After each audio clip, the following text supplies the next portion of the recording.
Welcome back to another quick guide today. We'll walk you through how to watch TikTok and two times speed.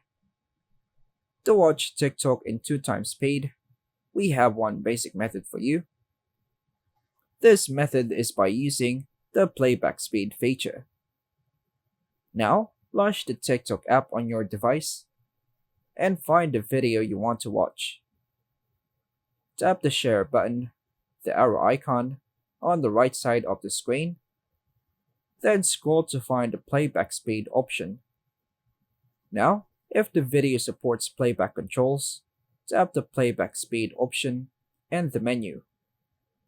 Choose two times from the speed options provided. Now, the video will now play at double speed.